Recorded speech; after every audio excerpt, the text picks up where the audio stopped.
वक्रतुण्डमहाकाय सूर्यकोटिसमप्रभ निर्विघ्नं कुरु मे देव सर्वकार्येषु सर्वदा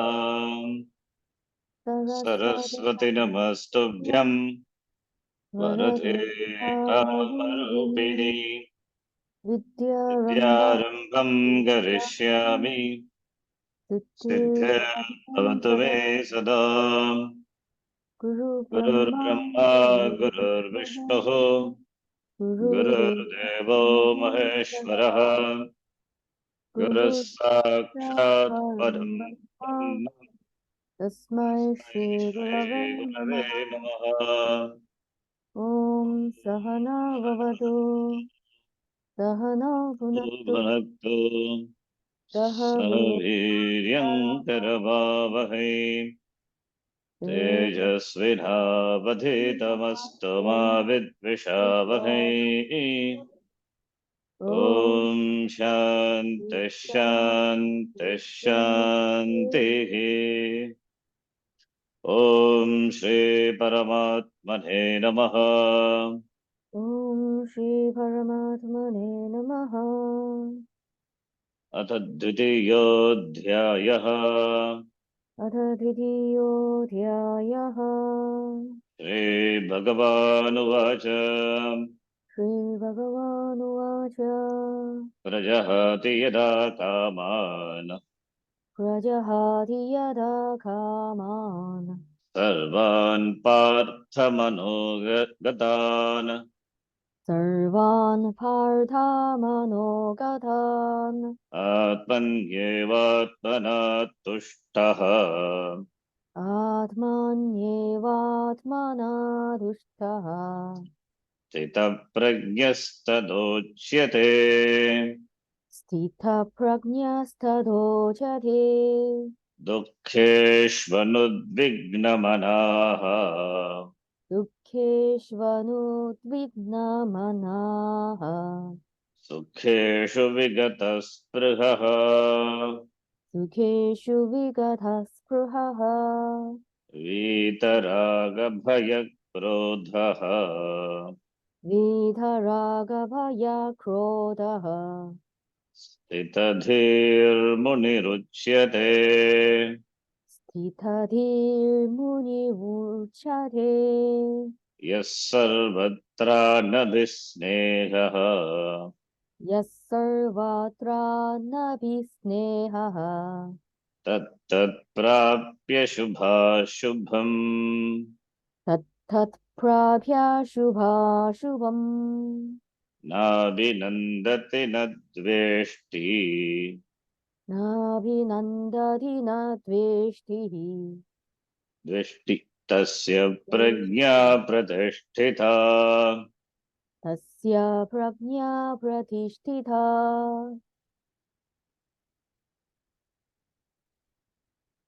Now the next shloka, up to 57th shloka, we have seen now. Bhagavan Krishna described the same person further in the next shloka, Sutta Prajnaha.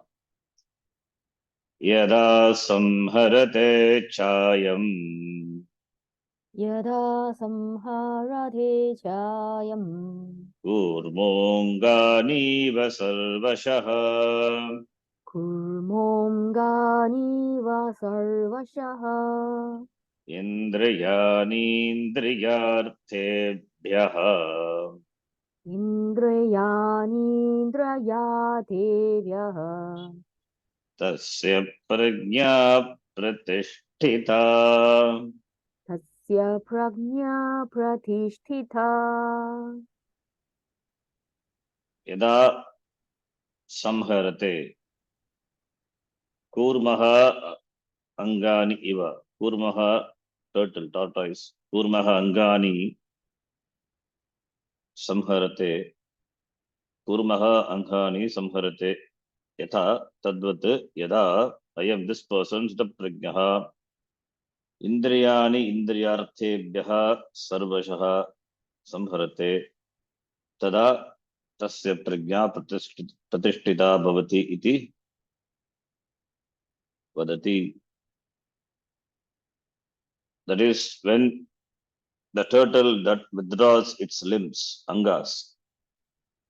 This person, like the turtle withdraws its limbs, this person, when he's able to completely withdraw the sense organs from the sense objects, then we can say the knowledge of the person is steady, tasya pragya pratishtita. This shloka also was in response to Arjuna's question about how Vasita Pragya interacts with the world. The word cha connecting to the previous shloka. Cha is there in the shloka. Samharate cha ayam, chayam cha ayam. The wise person's capacity to manage his or her mind and senses is what is now being discussed. A person may have jnana, but for that knowledge to be steady, he or she must be able to withdraw the sense organs from the sense pursuits at will. Although the senses themselves are not harmful, they are referred to as the villains by the Shastram and by ourselves. For example, we make such statements as, I am okay, but my sense organs take me for a ride. My salon take me to New York, for New York's 42nd Street. My ears also take me places. My sense organs are turbulent. They are the ones doing all the mischief. I am in their hands, the victim of my sense organs. Not only we, even the Shastra also makes such statements. Paranchigani Vidranat Swayambhuhu Parang Pashyati Nantaratman in Katopanishad. As a sense organ, by making the person extrovert, destroys a person, as though Bhagavan destroys a person. It is such statements are there. The sense organs are not to blame. In fact, the sense organs are not to blame at all. They are purely reporters. They don't ask you to do anything. Otherwise, you could not go into a shopping mall and come out without everything sticking to you. The senses themselves are not turbulent. They only report, and they keep reporting because it is their nature to report. Reporting is their job. The eyes tell you what is there. If it is a sentence, they help you read it. If it is a color, the eyes helps you see it. It is not the sense of smell that tells you that this is sweet and so on. It only reports the smell. You are the one who decides whether it is sweet or not. Otherwise, who would like blue cheese?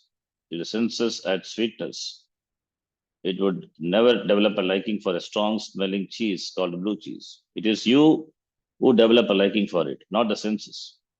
They only report the smell. And when they report the smell of blue cheese to some people, those people run. The senses are not responsible for your going for the blue cheese. Your mind is a cause. Thus, the senses themselves are not to blame. Please remove the blame from the senses. They are given to you simply for reporting. They do no harm. The reason they are presented as villains is because they report there are problems. If they did not report, there would be no desire, no pursuit, and therefore no problem. But because they report, there are fancies, and you go along with the fancies. These fancies are many, and the reports of the senses are constant. They keep coming all the time. Reports of objects, changing objects, new scenes, and new changing scenes. Because the senses are a means of knowledge, a pramanam, it is a job to report what is happening. For example, if there is a sound, your sense of hearing immediately tells you that it is a sound. Because of the various sense data, you get yourself started, and before long, you find yourself caught up in fancies. Because the reports of the senses lead to fancies, the senses seem to be a problem, but they are not. Even the fancies that happen in your mind are not in themselves a problem, as we will see later. But because you go along with the fancies, senses are considered to be turbulent and are thought of as villains. The senses are not the villains. If they report something and there is a fancy for it, you go along with the fancy until you find that you have no time for anything else. And because there are so many fancies, you are totally lost. The verse under discussion here refers to the person who is able to withdraw the senses, that is, or her will, in order to gain steadiness in the knowledge of the self. When a person is able to gain or command the capacity to dismiss fancies at will, then his or her knowledge is steady because there is nothing for the person to regret. Yasita Prajna goes only by what he or she wants, meaning what is considered to be right and is not dictated by fancies. To go by what you want means that you decide. The decision itself may be right or wrong, but you go by it and not by your fancies. The one who doesn't go by fancies, who is able at will to withdraw one's sense organs, is not in the hands of the senses. Sense pursuits do not happen for such a person without his or her signature and sanction. This person will then be able to gain jnana nishta, steadiness in the knowledge of the self. Anyone can withdraw the senses. We must remember here that the person under discussion is a Sita Prajna, one whose knowledge is firm and remains. Otherwise, anyone who is together could be taken as a jnani, which is not true. The person we are discussing is either a Sita Prajna or one who is committed to Sita Prajnatvam, who wants to be a Sita Prajna. For both, the capacity to withdraw one's senses from anything at will is important. This capacity has already been accomplished by a Sita Prajna, whereas for the one who wants to be a Sita Prajna, it is yet to be gained. Krishna used the example of a turtle, Kurma, with reference to withdrawing the sense organs. A turtle is able to withdraw its limbs at will and then send them out again. Because a turtle cannot move quickly, it is given a certain protection. It has the extraordinary capacity to withdraw its neck, legs, and tail in under its thick shell whenever it apprehends danger. The thickness of the shell prevents the detection of any scent of a living being underneath. This is Bhagavan's gift to the turtle and is also an indication of Bhagavan's sense of humor and justice. If he had given every being four good legs, it would have meant that he had run out of imagination. Instead, Bhagavan is showing you that there is yet another way. Without big legs or fast movements, the turtle too can also survive by withdrawing its limbs into itself, into its shell. Similar to the turtle, the human being is not helpless in the hands of the senses because the person also has a thick shell into which he or she can withdraw. In fact, for some people, their shell is so thick that nothing enters. If the mind is taken away by the fancies, what can the senses do? But you can see 100 different things without wanting any of them. You simply see them in the same way as you see nature's autumn colors. What do you want out of them? Nothing. You just enjoy from a distance, appreciating them as they are. The same way, the senses may not create a problem. If there is fancy, it comes as a fancy and goes as a fancy. It is only when you want something that problems arise. By means of the turtle example, Krishna is describing the capacity to withdraw the senses at will from their objects and into oneself. And for the one who has the knowledge, this capacity will enable that knowledge to become steady, to gain nishtha. For the person who has prepared himself or herself for the knowledge by developing the capacity to make the mind and senses behave in this way, this knowledge is not going to be far away. And if the person is not so prepared, let him try. Let him or her try to make the mind and senses behave by the practice of withdrawing them from the sense objects. It is as simple as that. The information in this shloka is not provided in order to judge anyone, but so that you may understand how the mind and the senses are meant to function. Further, Bhagavan said, Vishaya vinivartante.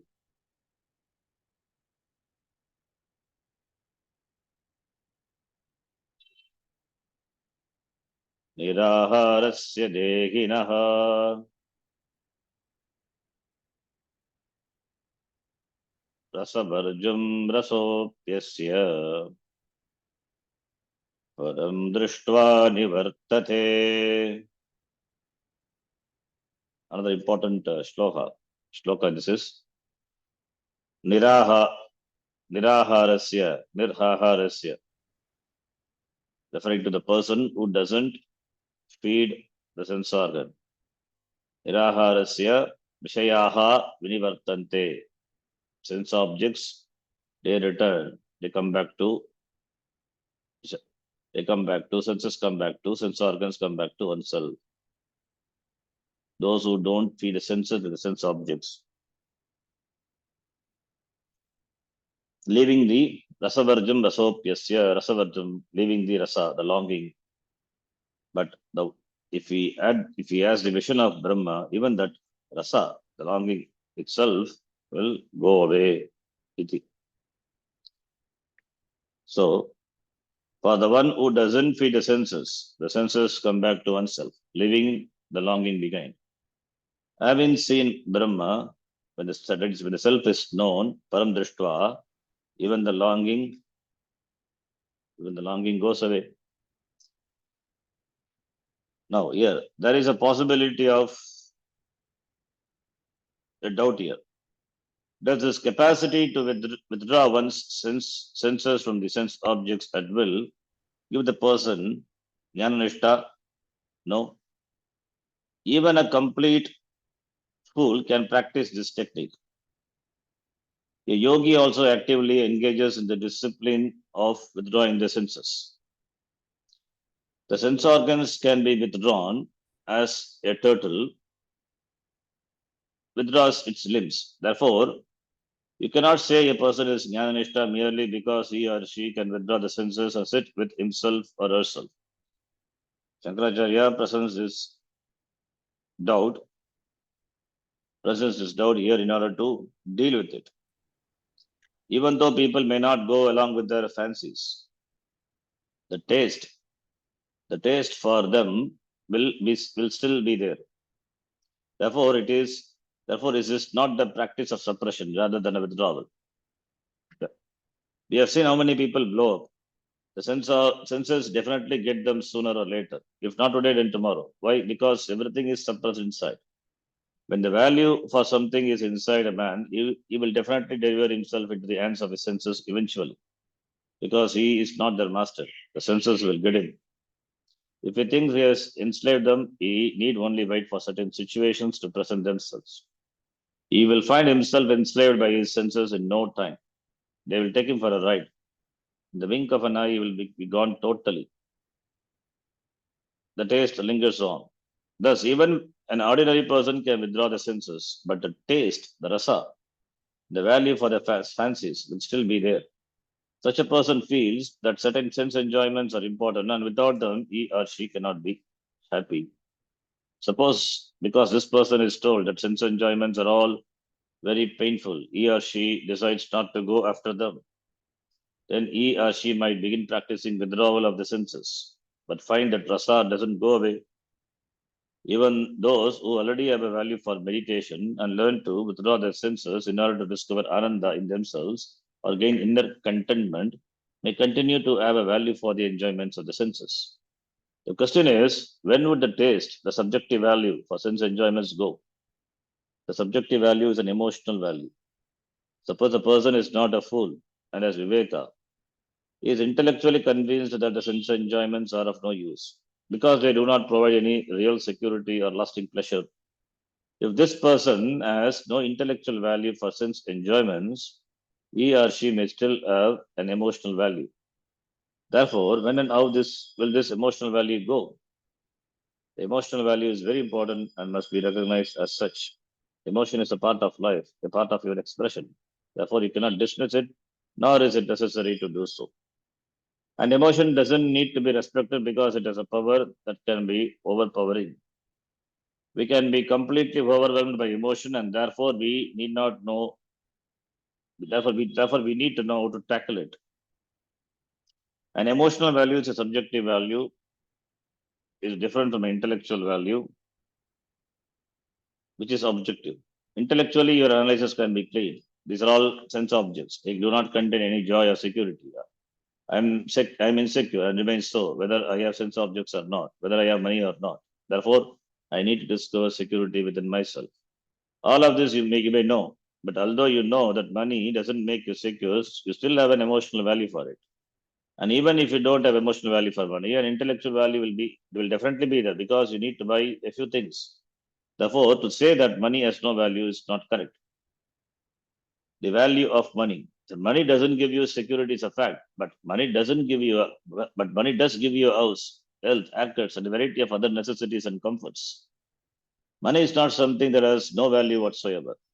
Because it has an objective value, it cannot be dismissed totally. With reference to its emotional value, money is used to measure success.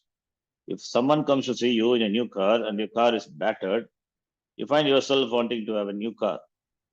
When money is used to measure your success, there is always a feeling that you have not made it. I didn't do this, I didn't do that. This is one of the many inner tapes indicative of subjective emotional value that cannot be dismissed. How can you withdraw from that rasa, the taste that is always there? To suppress a value is not the answer because suppression is nothing but a volcano that blows its top one day. Whenever there is suppression, this problem arises. Therefore, here Krishna told Arjuna how the subjective value is dealt with. The word Vishayaha usually means sense objects, but in the present context, it stands for the senses. The topic discussed in the previous and the following shlokas. Vishayaha vinivartante. It is senses, not the sense objects. Based on similar expressions found in the Shastram, Shankaracharya in his commentary to this shloka converts sense objects into sense organs. Here the sense organs belong to a person who doesn't take to any sense object, who denies himself or herself sense objects, who doesn't have any sense persons. Nirahara. Ahara means sense objects and refers to that which is taken by you. Food is also called ahara because it is taken. Ahriyate iti aharaha, taken by you. The one who doesn't feed the sense organs is therefore is called niraharaha. Krishna also referred to this person as a dehi, meaning one who is alive in a physical body. Shankaracharya makes this point very clear that the person who engages in a rigorous discipline of sense withdrawal can either be a viveki or an aviveki. He or she can even be deluded, a fool, murkaha api. In all cases, the sense organs that are withdrawn from the sense objects come back to oneself. Vishayaha vinivartante. But even though the sense organs come back and the sense objects are no longer with the person, the taste for the sense objects remains. Rasavarjam vinivartante. In other words, the subjective emotional value for them is still there. If the person is deluded, an intellectual value will also be there, impelling the person to perform rigorous disciplines, tapas, merely because someone said that they should be done. The difference between a viveki and an aviveki then is that the viveki will only have subjective value, not the intellectual value, whereas aviveki will have both subjective value and the intellectual value. Knowledge alone removes rasa. In general terms, rasa is a sense and is commonly used to mean raga or liking. Shankaracharya describes it in the same way. Anything that is pleasing to you may be referred to as raga or rasa. This is a value that remains inside a person's heart and mind, even after having withdrawn the sense organs from it. This rasa too goes away. Krishna said, when the self is known, rasaha pi param drishtva nivartate. This means that when a viveki, who pursues self-knowledge and is judicious about his or her present pursuits, withdraw the senses, there is no suppression. The viveki is only living a life of meaningful discipline, whereas for a person who practices sense withdrawal without pursuing this knowledge, the withdrawal does amount to suppression. The literal meaning of the word drishtva is having seen, but here it is used purely in the sense of knowing. What is to be known is I am that, tat param brahma agam eva. It is not any other jnanam. That Brahma is myself. There is no difference between the two. Knowing that I am Brahman doesn't imply a knower known difference. And in the wake of this knowledge, the rasa goes away, nivartate, meaning that doesn't take the person for a ride.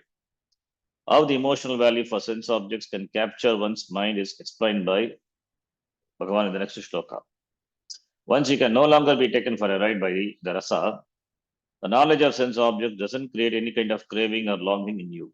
It is seedless, nirbija, and therefore doesn't sprout, meaning that it doesn't set you up so that you are carried away by your fancies. However, when the clarity of vision is not there, meaning the knowledge is not there, elimination of the rasa is not possible. Therefore, knowledge in the form of clear vision, samyak darshanam, has to be well established, steady, and firm. May you work on gaining this vision again and again. It is what is meant here, because if you give up working for this vision, the erroneous vision you have will not go away. People generally plan to work for clear vision only after they have fixed up everything in their lives, but it doesn't work that way. There is no fixing up of everything without the vision. So the pursuit is twofold: yoga, self-mastery, and jnanam, self-knowledge. Removing the sense objects also doesn't work. Taking the word Vishaya to mean sense organs, as we have just done, is a simple way of looking at this shloka. Now we will look at everything, we'll look at it by taking Vishaya to mean the sense objects. Suppose sense objects have gone away because you withdraw yourself from the sense world. Previously, you lived in Manhattan and now you are living in the mountains a day and a half away from anyone. You're completely alone. No objects will come to you, no newspapers, radio, or people. You are not even allowed yourself a television set. Having denied yourself all these sense pursuits, you are a niraharaha. However, although the sense objects have gone away, the taste for them will still be there. You will find yourself wondering about what everyone else is doing. Then you will begin to think that you should go back to the city for some time. After all, you will say, even Freud doesn't condone suppression. And then there are those who will send you letters now and then pointing out that what are you doing is wrong. What you are doing is wrong. Then this is the prime of your life. Everyone is making money in the stock market and you are losing all kinds of opportunities to do the same. Something you will certainly come to regret for the rest of your life. All of which will remind you that you are nobody. Their comments will begin to make a lot of sense to you because you have rasa inside. The value for money is there. In fact, the only reason you are able to stay where you are is because you have money. Alcohol is another example of something for which the rasa remains. You may have given it up, and all the bottles may have walked away, but the rasa will still be there. It will only go when you have something more intoxicating, something with more of a kick in it, something more profound, more beautiful, and more useful. In other words, more powerful. This is why alcoholics require prayer. Without prayer, they cannot easily get rid of the problem. An alcoholic who turns into a sober person can be a saint because he or she has mastered prayer and knows what is it all about. When an alcoholic finds something more powerful than alcohol, the rasa for alcohol within the person goes away. The importance of acknowledging the emotional value. The need to acknowledge one's emotional values is seen in the alcoholic who thinks that he or she can stop drinking at any time and who may even advance advantages of alcohol in terms of one's health. Of course, when you begin to take alcohol, you're still the master. You can take it or you need not take it. Sometimes you take it, other times you dismiss it, no problem. But alcohol is not an ordinary substance. It is something that takes charge of you in time so that eventually you have no power over it. It is more powerful than a Rakshasa, a demon. From here on, although you may argue that you can stop at any time, in fact, you cannot. You are no longer talking. The alcohol is talking. First, the person takes a bottle, and then after some time, the bottle calls a person. If it is 6 o'clock, the time set aside for happy hour, and the person is elsewhere, the bottle calls, "Where are you?" He replies, "I'm here in the office working." Then the bottle says, "This is not the time to be in the office. Come here." Faithfully, the person goes. "Come and sit down," the bottle says. The person sits down. "Pick me up," it says. Once the bottle is in his or her hand, it says, "Come on, tilt." Then the person tilts every day. There was a time when he or she took the bottle. Now the bottle takes the person. All decisions about where to go and what to do are made by the bottle, not by the person. Where then is there any question of taking alcohol being your decision? This is no longer the case. You lost this freedom a long time ago. The only way to stop drinking is to accept that you have no power over alcohol. You have to know that. The acknowledgement alone is the beginning. There's no other way. Once you acknowledge that alcohol has power over you, there is a chance of you regaining this freedom, provided, of course, that you really decide to stop drinking. You need to acknowledge that you are not going to drink anymore. And once you stop drinking alcohol, the bottles you have in your cupboard will go away. You will not want to keep them and will therefore distribute them to those who want them. But the smell of alcohol, the craving for it, will still be there in your head, which is where support groups come in. Otherwise, you may start drinking again and lose yourself totally, after which there is no chance. Only when people find themselves secure, when they know that they are everything, do the rasas lose their hold. Then the world can no longer take such people for a ride. To understand what Krishna was saying here, we need not alter the meaning of the word Vishaya to mean sense organs. It can be looked at from the perspective of sense objects also. Then comes the next shloka that we will read in the next class. Om Purnamadav Purnamidam Purnat Purnamudachyate Purnasya Purnamadhaya Purnameva Vashishyate Om Shanti Shanti Shanti. Harihi Om Shri Gurubhyo Namaha. Harihi Om. ಧನ್ಯವಾದ. ಧನ್ಯವಾದः.